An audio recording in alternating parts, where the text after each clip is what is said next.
say, it is past noon. It's been quite a week, but I am pleased to welcome you back to the 2024 edition of Capitol Clarity. Every day, every Thursday during the session, you can find us here or across the hall at the Lincoln Auditorium, as the schedule permits, to hear from elected officials, lawmakers, activists, other involved parties. You know, when I was working with IFF last year, I'm Brian Almon. You can find my stuff at gemtechchronicle.com, by the way.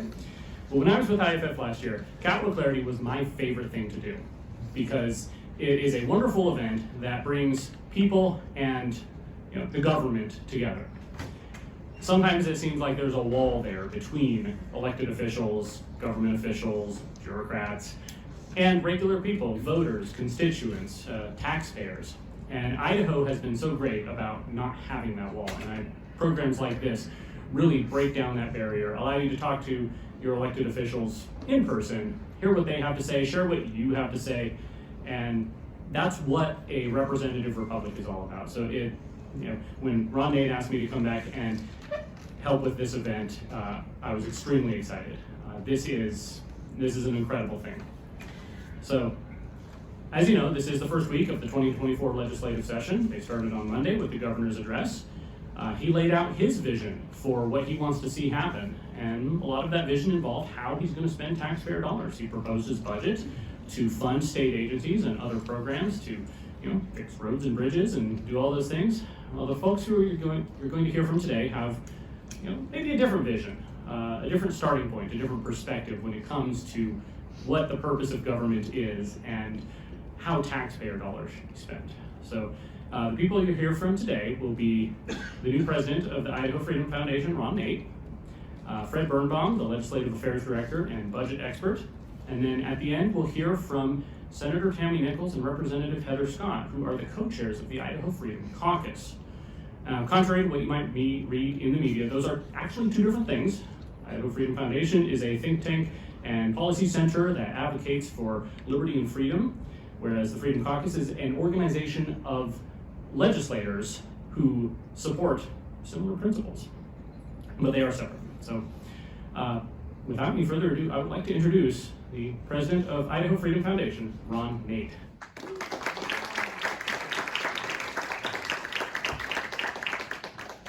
Thank you, and thank you, Brian, for the kind introduction. I'd like to thank Fred for being here too. He'll give you some great budget information, stuff that you didn't hear in the House chamber a few days ago, but very important to you, I'm sure. I'd like to start out by, first of all, acknowledging the big shoes that I fill in taking the president position at Idaho Freedom Foundation. Wayne Hoffman has done masterful work in starting and building an organization, and he leaves a great legacy of advocating and promoting freedom in Idaho. All Idahoans owe him a big thank you for the work that he's done, and I feel the weight of that as I go forward, knowing that that legacy needs to continue and to elevate as we go on if we're going to save our great state. So would you join me in thanking Wayne? He's not here today, but a round of applause I think is totally appropriate.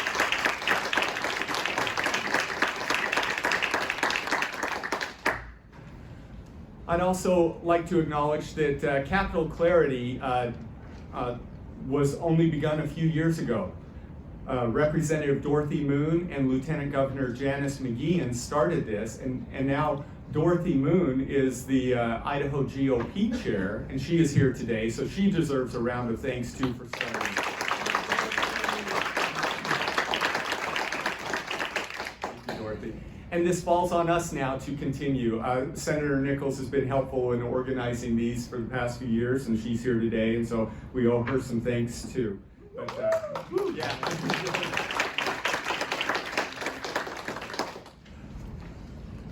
We have work to do, and I don't just mean the Idaho Freedom Foundation, I mean everyone in this room, everyone in Idaho who champions freedom. America is in peril, and Idaho is in peril. I don't know if many of you have seen the Rocky Mountain heist, but it's a very interesting video of how a red state, Colorado, was turned blue and turned shockingly blue in just a few years because maybe of a lack of vigilance on the part of those who value freedom, maybe a lot of influx of money that was influencing people to vote the wrong way or to do the wrong things. They are trying that here. There is a lot of money flowing around the Idaho Capitol and the capital of Boise to try and beat the conservative message. Many legislators, many, not all, many legislators are woefully out of touch with what it means to be a conservative.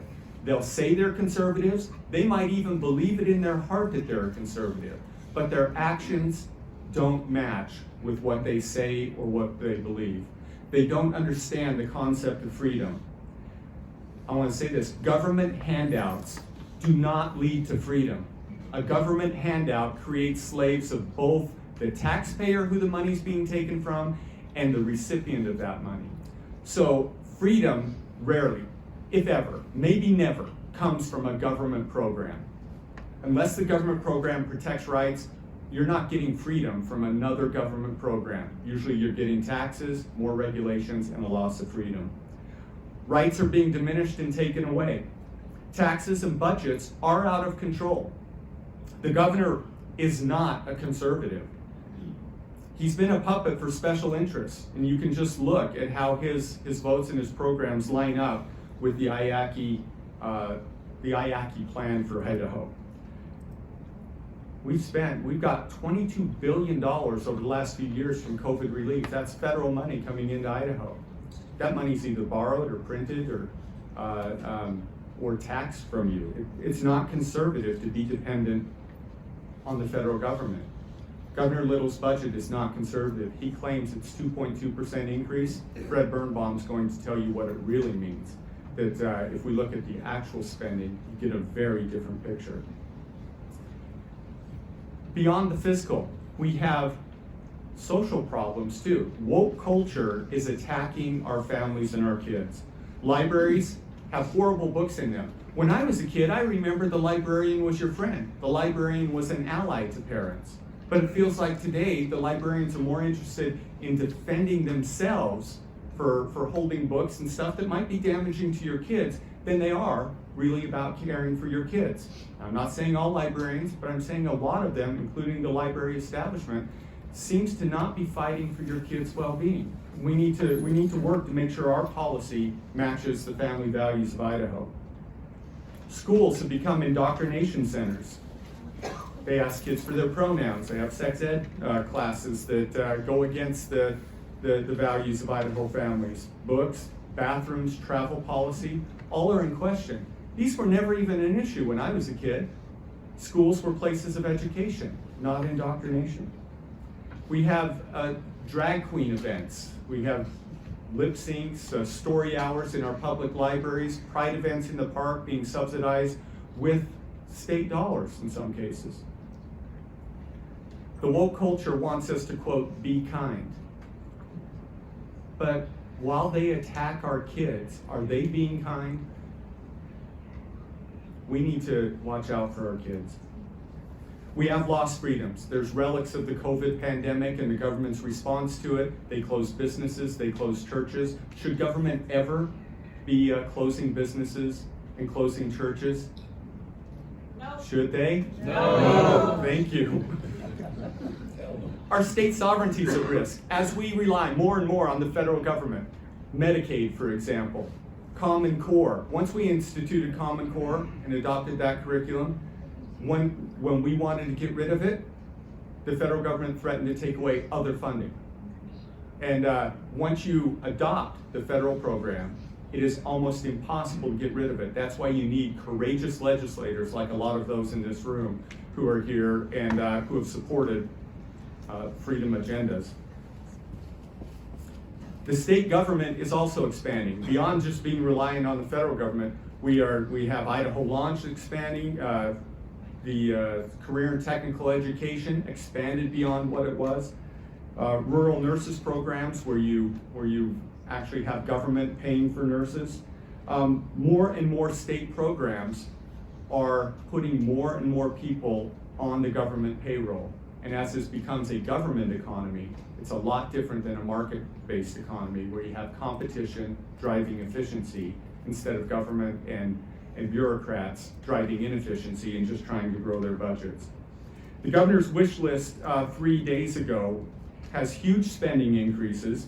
Didn't hear anything about tax cuts. He tried to say that there would be property tax relief, but that only came by spending other tax dollars for school facilities. That's a tax shift, that's not a tax cut. There was no discussion of tax cuts. There's a lot of extra money floating around in our budgets. There's a lot of money that he plans to spend that could be going back to families as the change on their overpayment of taxes. I tried to be very careful as a legislator that I resisted calling them tax revenues because it made it sound like government earned those somehow. I call them tax collections because it is done by force, right? The governor says he's a Republican, and therefore, in the State of the State address, whenever he would say one of his new programs, you saw a lot of the Republicans, not all of them, but a lot of the Republicans just become bobbleheads. Yes, Governor. Yes, Governor. Yes, Governor. If that was a Democrat governor up there saying exactly the same thing, you would have seen Republicans pushing back against it. But because he has an R next to his name, somehow it becomes okay to hear all these liberal policies, no discussion of the taxes being overburdening Idaho families, and we have a lot of Republican bobbleheads saying, yes, Governor, yes, Governor. We need to push back. Not just acting like automatons, clapping for everything he proposes. Many of you are familiar with one of Ronald Reagan's famous quotes. I'm going to read it, and I'm going to read the part that is often not read too. Reagan said, "Freedom is never more than one generation away from extinction. We didn't pass it to our children in the bloodstream. It must be fought for, protected, and handed on for them to do the same." And here's the part that's often not read. "Or one day, we will spend our sunset years telling our children and our children's children what it was once like in the United States where men were free." Yeah. A lot of you in this room are old like me. Think about your childhoods. Think about, did it feel freer in your childhood than it does today? Think about getting on an airplane. What kind of experience is that? When you were a kid, did you ever get on an airplane? What did you learn in school? Did you learn that America was evil, or did you learn America was great? Did you pledge allegiance to the flag? Did you learn an honest history of America, or one that's tainted by critical race theory? Did you ever run a lemonade stand? Did you ever run a little business mowing lawns or whatever? Senator Nichols has a bill to free youth businesses from local municipal laws or tax policies.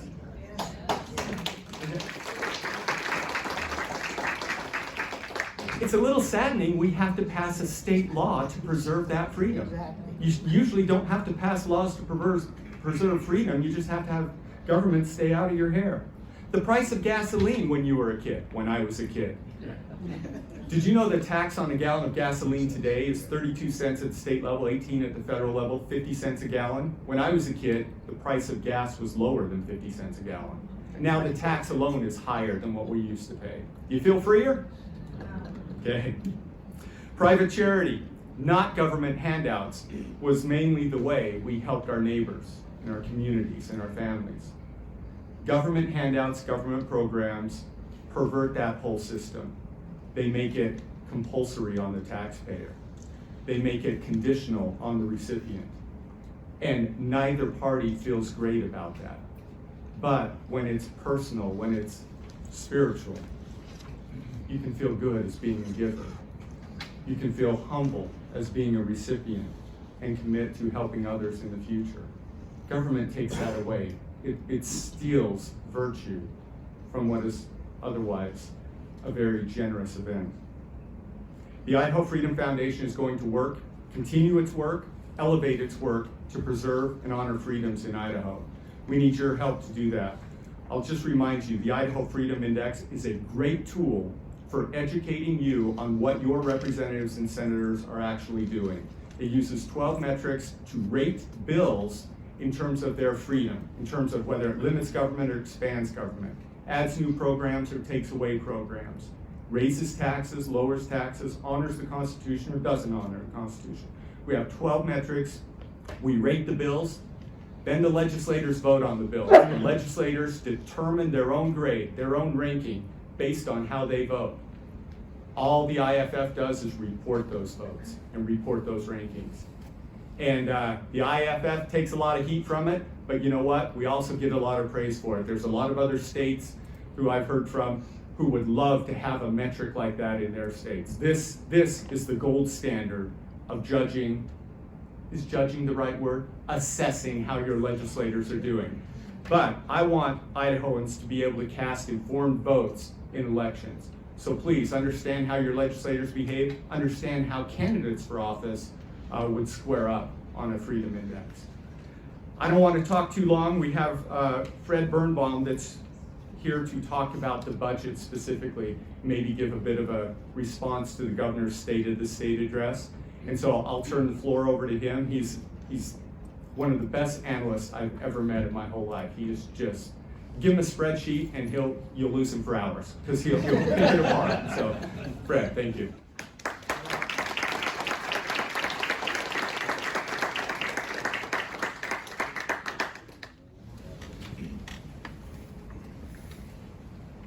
Good afternoon, everyone. I'm Fred Birnbuam. Ron, thanks for the generous introduction, and we are excited to have Ron. He's a PhD economist as our new president.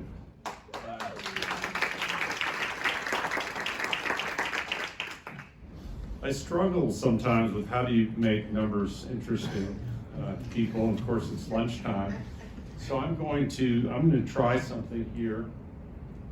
So if you look at 2020, my eyesight's not great, but you can see the shape of this curve, right? And what you see here in 2020 is $9 billion. That was the total state appropriation, right?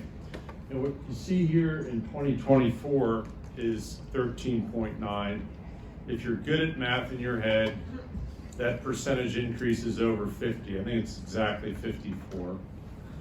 Now, it takes Common Core math, I think, to say, as the governor has, well, we're only going to grow spending, which he said, 2.2%. And I want to explain that disconnect today, and also want to call out the conservative legislators for something they did, which was very good last session, and talk about how we need to do more of that. So, 54% over 4 years, it's a pretty big number. Now that's the original appropriation. Some of that money carries over, meaning it's such a big increase it doesn't all get spent.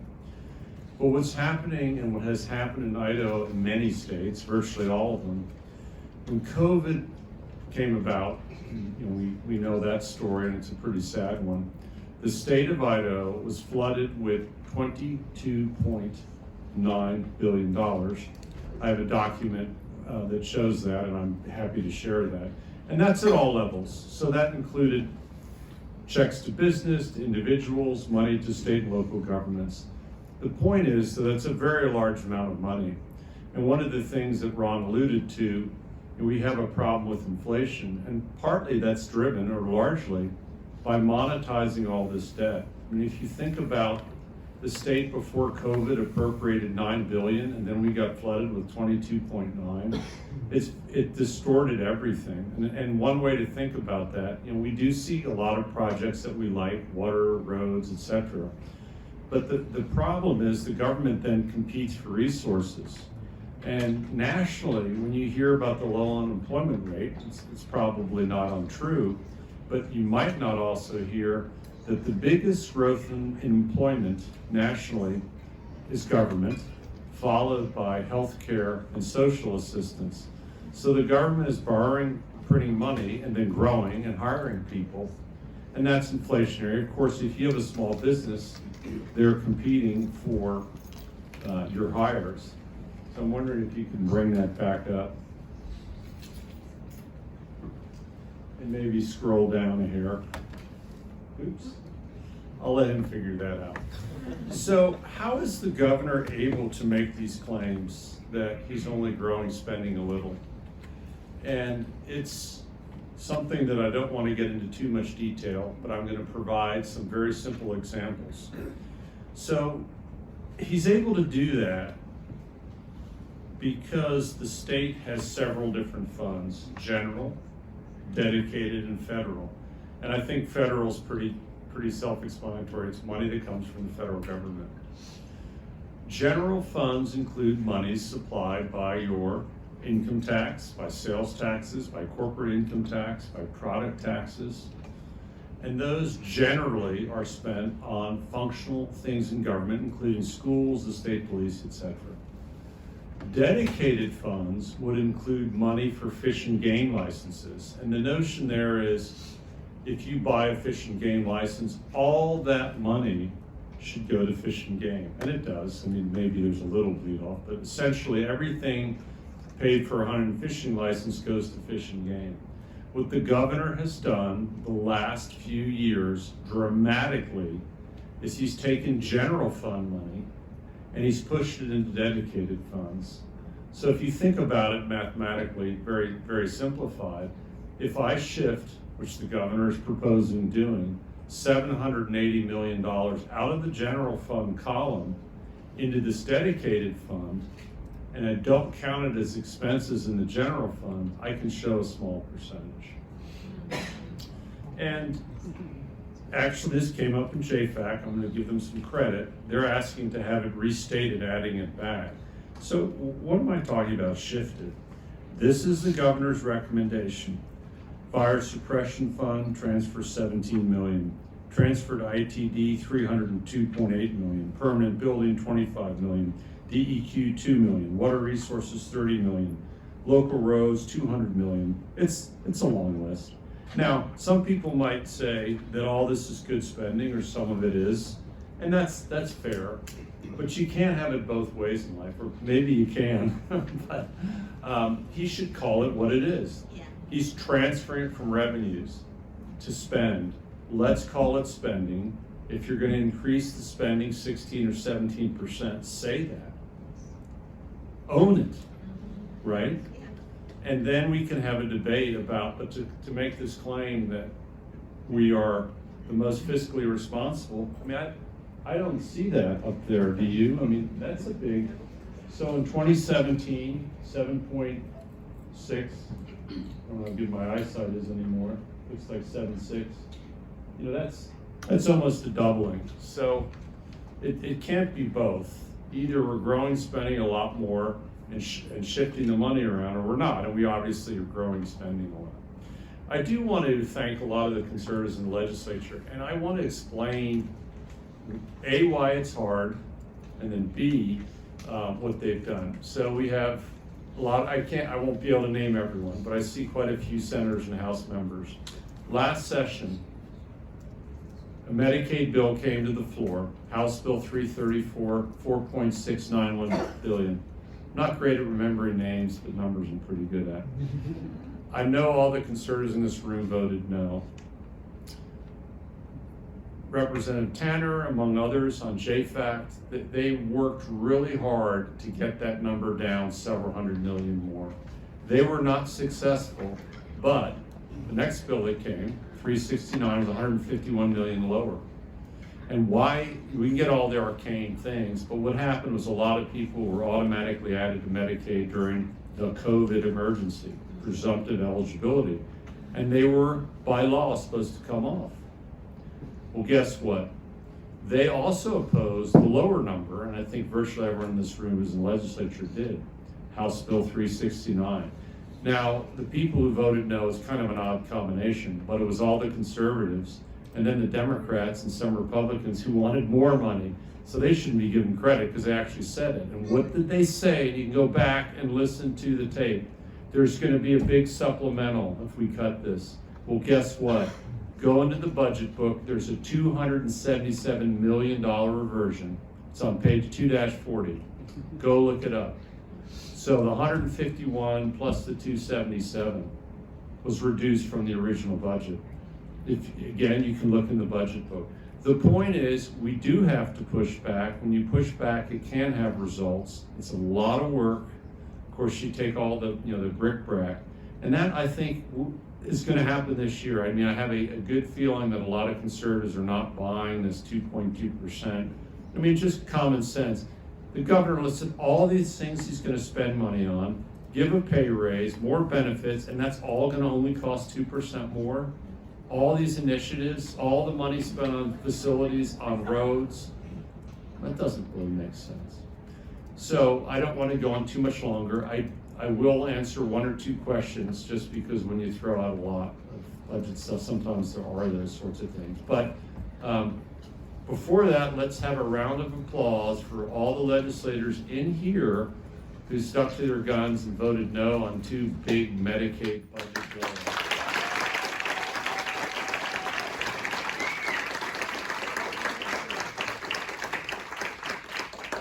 If there are no questions, not seeing any hands, then it is over. Are you going to introduce our legislators? I will turn it back to Brian, and you'll see me around the halls of the Capitol.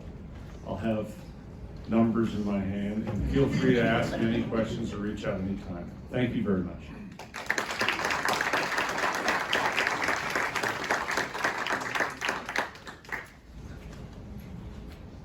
Thank you, Ron. Thank you, Fred. Even for people who are engaged, digging into those budget numbers can make your head spin. So I am really thankful for people like Fred and the rest of the policy team at Idaho Freedom Foundation for digging into it, explaining what the numbers mean, explaining where, some of the promotion of these budgets and these plans are really not telling you the whole story. Because it is really a complex issue, and I'm glad we can have folks explain it, and so that we can understand exactly where our tax dollars are going, where people want to send our tax dollars. Before we move on to the Freedom Caucus, I just want to let you know, in the back we have some of the materials that Idaho Freedom Foundation has created. There's the Freedom Index, there's a card that tells you how you can donate, there's a card that tells you how you can get on the email list. If you would like to get updates, you can go to capitalclarity.com. You can do it right on your phone. That's capital with an O, capitalclarity.com.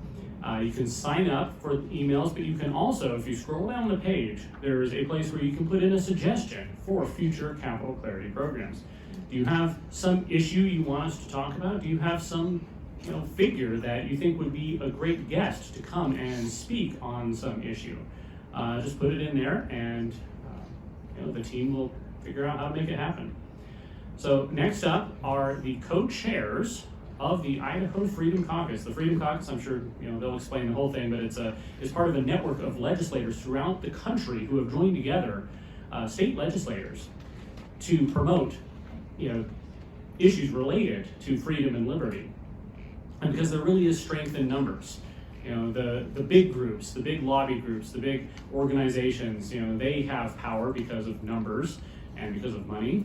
And so, advocates for freedom and liberty need that sort of power as well. And I've been really excited to see what they've done over the last year here in Idaho and throughout the country. There are Freedom Caucus chapters in various other states like Arizona, like Wyoming. I believe Missouri just started one up in the last few weeks.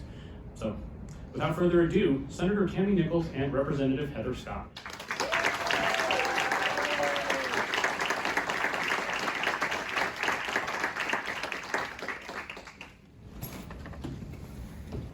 Welcome. So we kind of put this into two parts. We're going to talk a little bit about our vision, and I'm going to start with that, and then Senator Nichols is going to share a lot more about our details of our bills and introduce you to some of our members.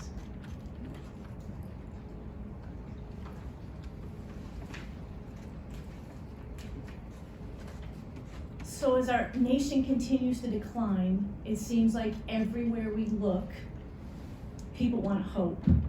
In the Idaho Freedom Caucus, we realize that true eternal hope comes from our Savior above. We have 12 public members and many private members. We are committed to you to promote a free Idaho the best we can. We are working for an Idaho where God-given constitutional protected rights, God-given rights are protected by government, not granted by government. Where government is transparent, accountable, and responsible to your hard-earned tax dollars. An Idaho where teachers will educate and challenge students, not indoctrinate them.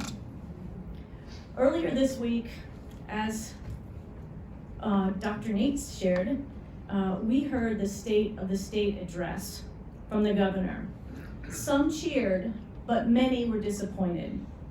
Was there anyone other than the lobbyists and the special interest groups that were authentically excited about that? Well, of course, the Democrats. Let's not forget them. Our governor's proposed budget, as Fred has shared, is now $13.9 billion. That's 50% more than just 2020. Idaho took $22.9 billion during the COVID years, and they borrowed all that money from your children and the future generations, and that is actually in the language of the legislation. Currently, our budget is 43% federal money.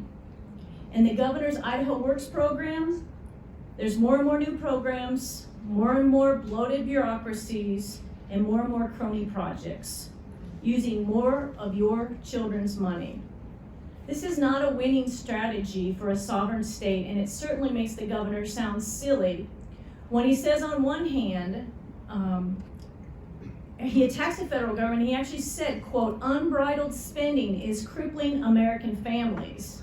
Well, on the other hand, he's pocketing our federal money as fast as he can. The bottom line is the governor has willingly jumped aboard an out-of-control federal spending train, and when that train goes over the cliff, it will take Idaho with it. Once our country becomes insolvent, the federal government will likely push a central digital currency and a digital ID system.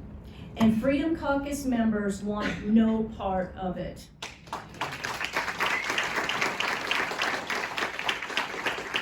We are willing to do everything we can to stop it. The Freedom Caucus understands that families are struggling with inflation and taxes.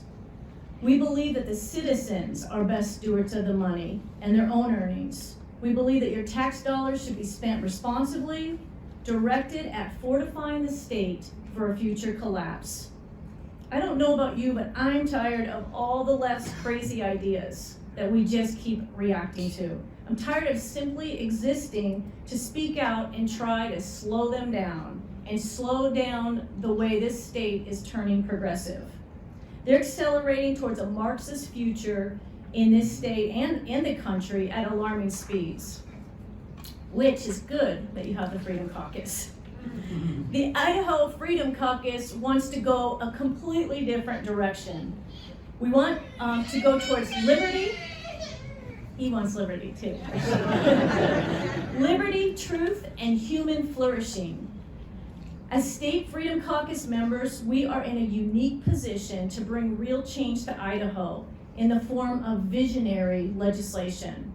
We don't want to run, and we won't run, legislation that continues to take us down a mundane road of mediocrity, where everyone senses something's not right, but we just kind of keep moving along. We can build a prosperous state without mortgaging our grandchildren's future. By staying true to our principles, we will make Idaho the ultimate haven for freedom and responsibility in America. Think about this. Imagine going grocery shopping and having an immediate 6% reduction of what you spend because there's no more grocery tax. Yeah. Or using your own tax dollars towards an education you choose for your children aligned with your values. We should not be constantly worried about critical race theory and agendas being pushed on our children. Imagine government that actually has a contingency plan for not allowing busloads of illegal immigrants to show up in your town. Or a government that stands up for your medical freedom and civil liberties that will actually offer zero pushback, that will stop offering zero pushback to the top-down government mandates and Main Street agendas.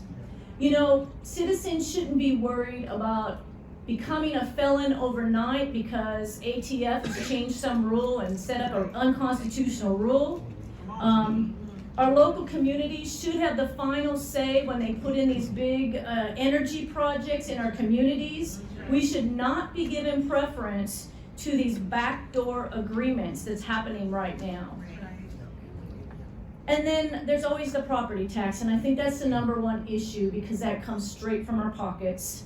And I'd like you to imagine a state where you actually have money that you can retire and all your money's not going to taxes, or new families can buy houses without being taxed to death.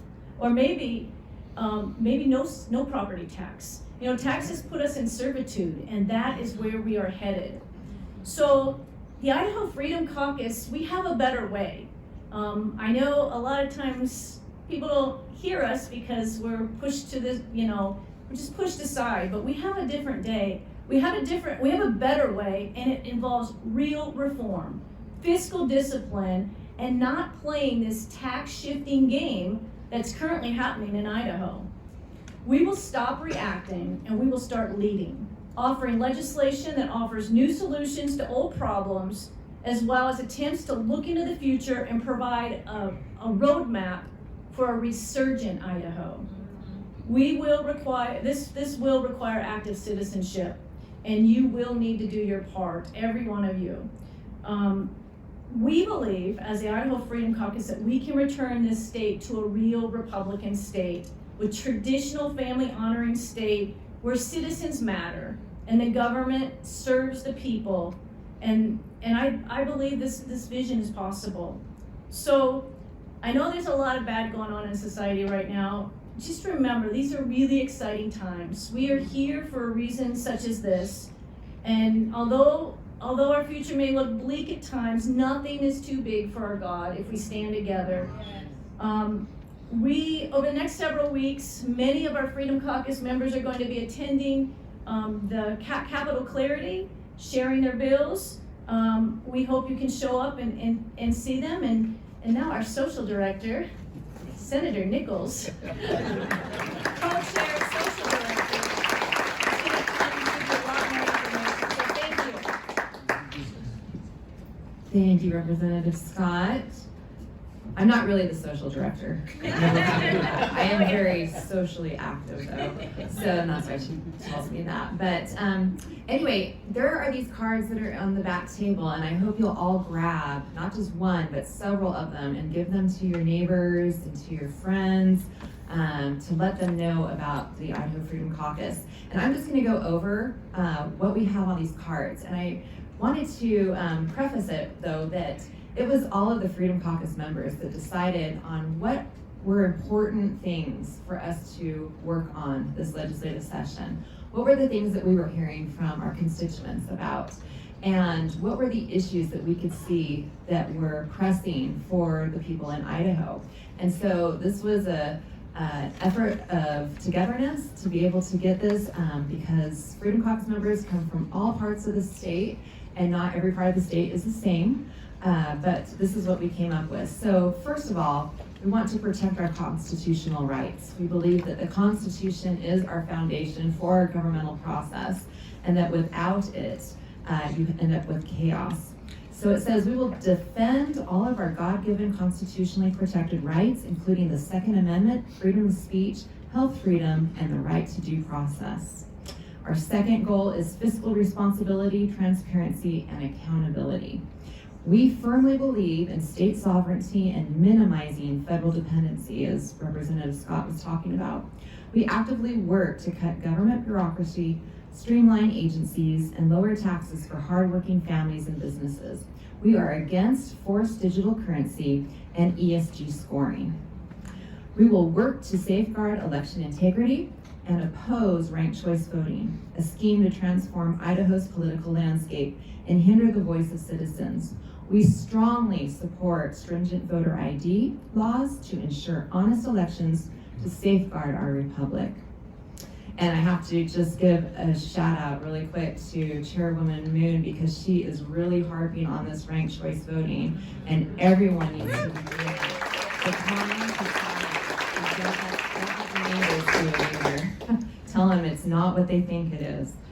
Okay, our next section is restore quality education. We support our dedicated education professionals who exemplify educating, not indoctrinating our children with extreme ideologies.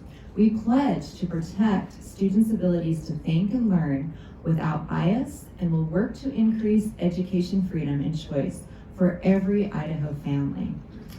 Our next section is support and protect families and children. We cherish traditional families, children's innocence, and the sanctity of life. We're deeply concerned about the moral decline of society and will push back on racial gender ideology and the sexualization of our children. We are against the legalization of recreational drugs. We support our law enforcement officers and support our veterans. Our votes will align with the state and the U.S. Constitution, the Republican platform, and the Holy Bible. Those are all very important things. Those are our foundations right there. And you know, when I first ran for office, my desire with deciding on bills, on if I was going to vote for them or not, was first of all, if they were constitutional. Second of all, how are they going to impact the people in Idaho? Third, did we need it? And fourth, what was it going to cost us? So these are our foundations to be able to utilize, and that's what we're using to be able to decide on bills, on if we're voting for them or not. And keep in mind, a lot of people get confused that when we have bills come before us to vote on, we have to vote on the entirety of the bill. We can't just say, oh, I like this portion or that portion, or I don't like this or I don't like that. We're voting on the whole thing. So there might be some good things in some of those bills that we do like, but there might be a lot of garbage that we really don't like. They do this at the federal level too all the time, and it's no different here at the state level, so just keep that in mind. We finish by saying, by staying true to these principles, we're on track to make Idaho the ultimate haven of freedom in America. And so please take these cards with you and give them out. On the back of it, we have, like Representative Scott was saying, we have public and private membership, and there's a reason that we do that, but I wanted to go ahead and just introduce our public members that we have. And if you're here, please stand up. So we have, of course, Representative Heather Scott. She's my co-chair. And then myself, we have Representative Jason Gallagher. We have Senator Brian Lenny. Representative Mike Kingsley. He's a great man. Senator Cindy Carlson. Representative Tony Wisnowski. Representative Elaine Price. Representative Dale Hawkins. To the back. Representative Joe Alfieri. Senator Glenita Zeiderbelt. And Senator Scott Herndon. These are our public members that we have, both House and Senate, and they do an amazing job, and they all serve on different committees, and we are glad to have them there. And then we also have our director, Maria Nate. She's in the back, and she is amazing. One of the goals that we had as the Freedom Caucus, because we felt it was really important, is to become very socially active. And this was kind of pulling teeth for some, because some people don't want to be on social media. And yeah, Heather's raising her hand over there. But it's a necessary evil, unfortunately, to be able to utilize in today's modern society. And so we have been encouraging our members to get on social media. Now, you can find us right now on Facebook. We're also on Instagram. We are on X. We also have a Substack. That's kind of a new thing. It's kind of like a newsletter, so I encourage you to sign up for that. We also started on X, which used to be Twitter, what's called Assemble X, and it's a really interesting platform to be able to utilize. It's like having a town hall on social media. You don't see people's faces, but you hear their voices, and there's a lot of interaction. You can ask questions. There's a lot of information that's given out. There's links to different things, and we have people that participate from all over the country and all over the world.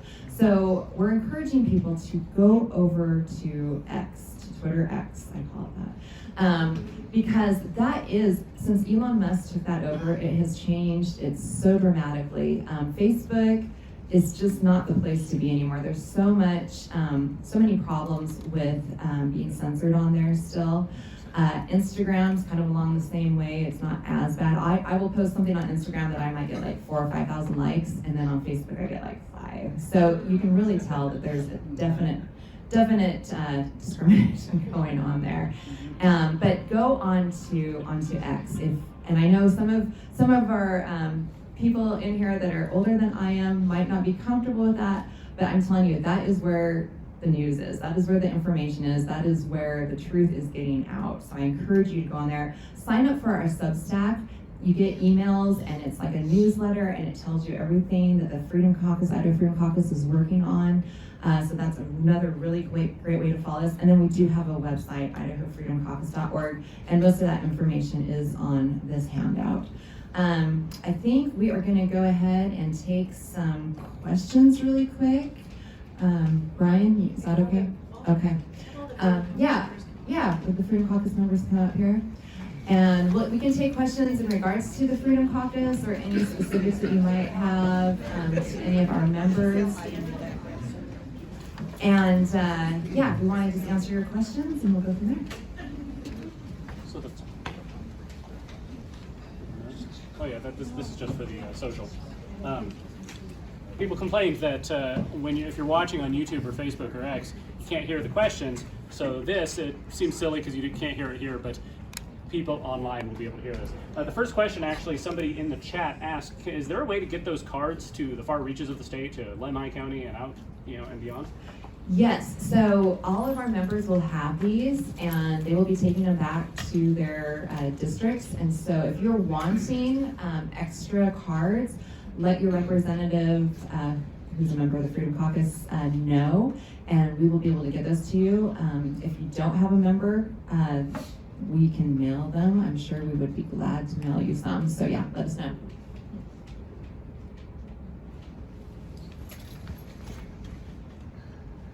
I do understand why some of the non-public members want to be non-public, but could you give us an idea how many non-public members there are? No. We actually do not. Yeah, we have no idea. It's one of those things where, if we told you, there might be some things that happen. But yeah, we keep all that information, and as you lovingly stated, the reasoning is that we want to keep that a little bit hidden. Strategic. It's very strategic.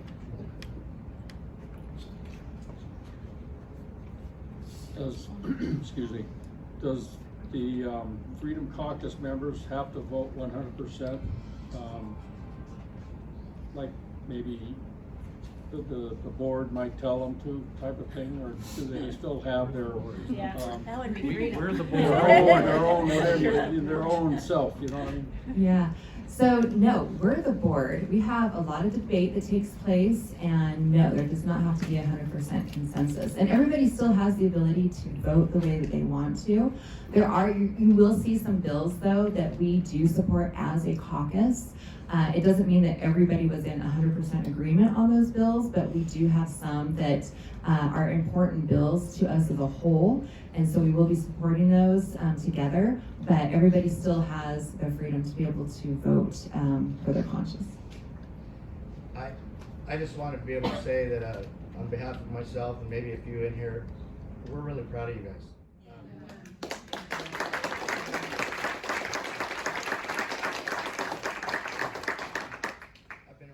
Time, and I've had an opportunity to meet almost every one of you, and I know that you guys make your decisions based on the information that is in front of you. I know this is going to sound a little controversial. I'm a little shaky asking this in front of my friends, but as I travel the state, there's some confusion, and I would like you guys to address this on video so that people can hear this. I've been told by a lot of people that I meet that the you people are just towing the IFF line, and the fact that you will not actually vote your own conscience, And can you imagine Scott Hernan just towing the line of somebody else? I just can't even imagine that. So what I wanted to do is just to be able to have you guys clarify the fact that you guys, I know you guys all to be critical thinkers and to make your own decisions and things of that nature, but I wanted you to comment on that. Thank you. Yeah, that's a great question, and we do get that periodically. So I will state publicly right now, just in case no one has heard it, we are the Idaho Freedom Caucus. So there's a lot of tools at our disposal to be able to use, including the Idaho Freedom Foundation. And I'm grateful that we have these tools to be able to utilize. We still represent our districts and we represent our state as a whole. And what our desire is to do what is right for the people here and for our state, so that we can be prosperous, so that we can be free, and that we can do things that promote our Constitution, our party platform, exactly what I had already said before. So we have a lot of tools at our disposal. No one tells us how to vote. We decide that on our own, and like I said, we discuss a lot of things together to be able to figure out what is the right direction, because like I said, when you have a bill that comes before you, you have to vote on the entirety of the bill. You don't just get to pick and choose. And so we discuss those things, and it's good to be able to get that feedback. It's good to look at the tools that we utilize, like the Idaho Freedom Foundation.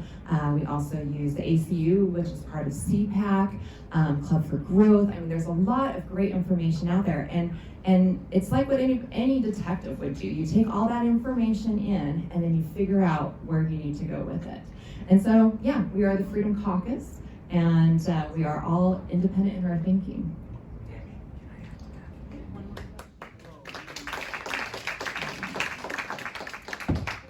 I'd like to add to that too briefly. Senator Nichols already touched on it briefly, but to that exact point, it's also worth noting that CPAC, who rates over 5,000 state legislators annually, they rate every state legislator in the United States. They come out with a rating, a scoring system, their own independent scoring system. I've never heard anyone accuse CPAC of being not conservative, but they come out with a rating and a scoring system after the fact, after the almost a year later, isn't it? Yep. So they just released their findings from 2023 a few weeks ago. And most or many of us were up in the upper 90s or 100%, according to CPAC, which is not the Idaho Freedom Foundation, as we all know. And many or most of us, possibly all of us, I don't have it right in front of me, got just a few weeks ago, received a Conservative Excellence Award from CPAC. We don't know what CPAC's gonna rate, what bills they're gonna rate. As Senator Nichols said, we vote for freedom and liberty, so of course, liberty and freedom-minded organizations, we're all gonna see things the same way. But I thought, for anyone accusing us of that towing the line thing, why does CPAC rate us pretty damn highly as well? So I think that's worth noting.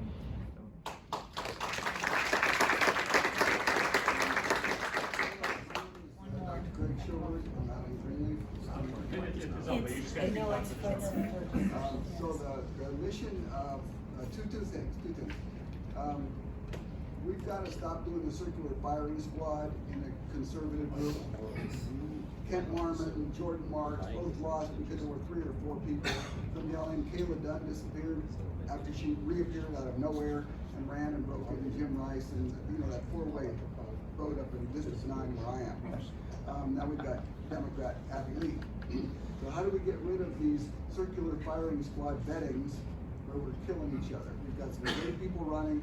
We need to dissect it out so we get the person running like the Democrats are so good at doing. Second thing, I love that little comedy skit with the game show you guys put together.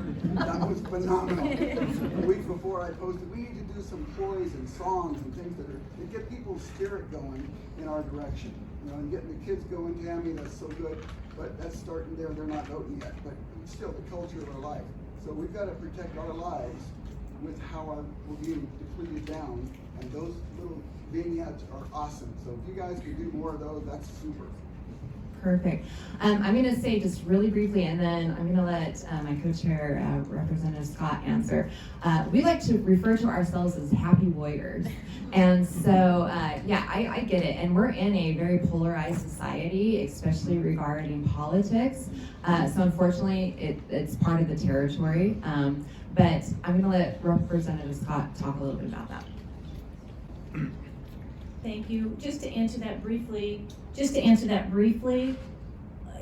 have to be dealt with locally. You know, it's the citizens that get involved that make a difference, that have influence over candidates. We can't tell anyone what to do or how to do, and it's not in our nature. We are all about independence and liberty, so I'm not going to tell anyone they should do this or do that. It's got to be happening in their district, and we are out of time. So thank you guys for coming. We'll all be around. If you have any questions for us, grab one of our cards and connect. Just to let you know, I call her the social director. She's also the co-chair, but she is the one. If you want to connect with us, talk to Tammy. She's got it all figured out. She's networking all across the country. So if you want to connect, Tammy, and thank you for coming today. Senator Nichols.